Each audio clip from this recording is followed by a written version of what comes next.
আমি আজকে একটা আমার লেখা কবিতা আবৃত্তির মধ্য দিয়ে শুরু করতে চাচ্ছি। কবিতাটি হলো আর কতদিন অপেক্ষা।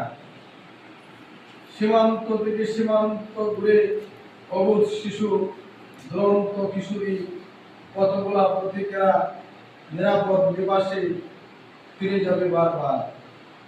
আর কতদিন অপেক্ষার পর ধরনী হবে সব মানুষের বেঁচে থাকার অধিকার। ধর্মীয় সংস্কৃতি যার যার দেখে মানুষের জন্য হোক পৃথিবী সামনে ন্যায়ের মানবতা বলে শুভ সংবাদ। সীমান্তের সব কাঁটাতার, সীমান্তের সব প্রাচীন মারিয়ে হামাগুড়ি দিয়ে নবীর শিশু অব্যক্ত ভাষায় স্পষ্ট করে বলে উঠুক এই দহ আমাদের। ধন্যবাদ সবাইকে।